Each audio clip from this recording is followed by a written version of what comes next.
ঈশিকা এবং ঈশানের গোপনীয়তা এবার অনুশ্রীর সামনে ফাঁস হয়ে গেল। হ্যাঁ বন্ধুরা, ভিডিওতে লাইক দিয়ে দেখতে থাকুন। যে মুহূর্তে কিনা অনুশ্রী সেই ব্ল্যাকমেলারকে বলতে থাকে যে আমি আজকে প্রমাণ করে দিব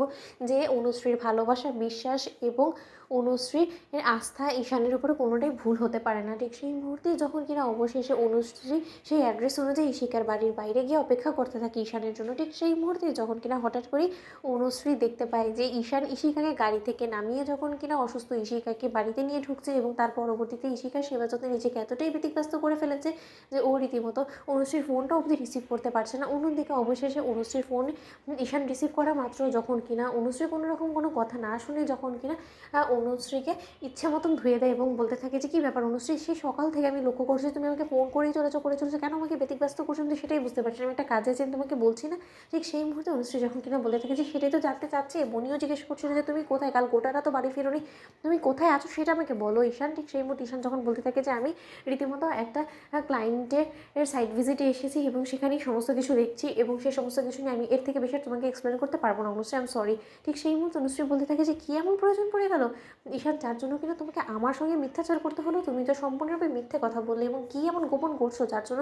তুমি আমাকে বলতে পারছো না, আমাকে এড়িয়ে চলছো। ঠিক সেই মুহূর্তে যখন কিনা অনুশ্রী বলতে থাকে যে আমাকে জানতেই হবে যে সেই ব্ল্যাকমেলার আমাকে যে সমস্ত ছবিগুলো দিয়ে যে সমস্ত মন্তব্য করার চেষ্টা করছে সেটা সত্য কিনা। অন্যদিকে যখন কিনা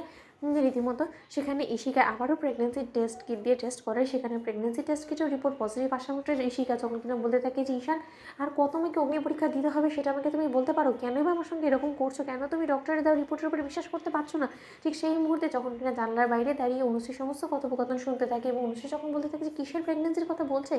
এই ঈশিকা, এবং এই ঈশিকার আমার তো মোটেও সুবিধার বলে মনে হচ্ছে না, এবং ঈশানকে কেন বা ও বেছে নিল, ঈশানের সঙ্গে ওর কী এত ঘনিষ্ঠ সম্পর্ক, ওদের ফ্রেন্ড সার্কেলের মধ্যে তো অন্যান্য ফ্রেন্ডসরাও নিশ্চয়ই আছে, তাহলে সব কিছু রেখে বেছে বেছে ঈশানকে কেন নিল। অন্যদিকে যখন কিনা ঈশান বলতে থাকে যে তার কারণ আমার সন্দেহ হচ্ছে যে কোনো মতে তোর গর্ভে থাকা এই সন্তানটা আমার হতে পারে না, কারণ আমি সম্পূর্ণরূপে তোর সন্তানকে অস্বীকার করি, কারণ আমার দীর্ঘ বিশ্বাস সেদিন রাতে আমাদের মধ্যে এমন কোনো কিছুই হয়নি যে যার কারণে কিনা তুই কনসিভ করে ফেলতে পারিস। ঠিক সেই মুহূর্তে যখন কিনা ঈশিকা এক পর্যায়ে ক্ষিপ্ত হয়ে বলতে থাকে যে তাহলে ঈশান গাঙ্গুলি তুমিও মনে রেখো একটা জিনিস, যে আমার গর্ভে যে সন্তান আছে সেই সন্তানের পিতৃ পরিচয় আদায় করার জন্য আমি